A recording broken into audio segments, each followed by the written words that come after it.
Paul, a good win against Port Adelaide on the weekend, but a win that took its toll. What is the latest on the injuries to David Myers, David Hill, and Nathan Love-Murray? Yeah, look, it is disappointing to lose three players with soft tissue injury. It's not something we want to have on a regular basis, that's for sure. And with Sam Lonigan's suspension, that's four players that'll go out of the side for this week. So, um, but with those three guys, we've had good news in just in the last 24 hours, and that is that none of them are severe injuries. So they're as minor as they can be, I suppose. So for Nathan and for David, who have both got hamstring injuries. They are very minor hamstring injuries, so that's great news.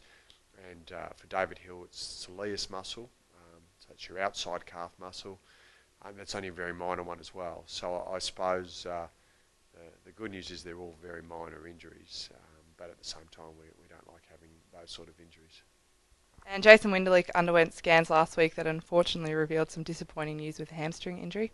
Yeah, absolutely. So look, this is the hamstring that. So when they did his knee and rebuilt his knee, and you grab some tendon from somewhere, you grab it from a hamstring. It's the same hamstring, and so whilst it's not particularly the same site, what it does is put extra pressure, and it's often when players come back from knee reconstructions, they do have some hamstring concerns and problems, and that's what's happened with Jason. So that's held him back. And certainly he had disappointing news in that there was definitely a tear in his hamstring. So he'll be out.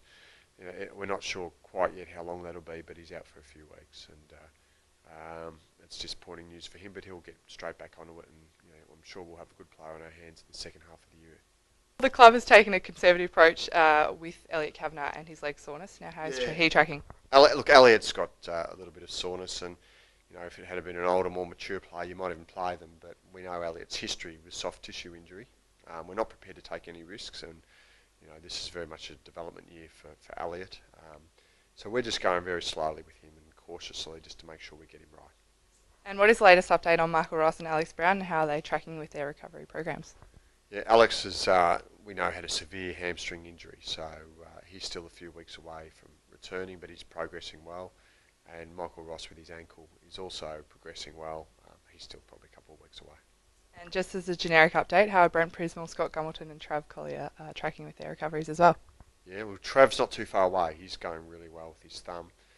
The other guys are on track. Brent Prismal with his knee, and Gumby with his back. We'd hope that Gumby in May will be able to get really ramp things up and be doing full contesting work. He's like doing a mini pre-season at the moment, as is Priz. So they're both working extremely hard at the moment, so that when they do return, they'll be at good fitness levels. So that's important for them. But look, we've got quite a long injury list at the moment. That's disappointing after two rounds. But one thing that we've really worked hard over the last 2 years is to increase the depth of our list.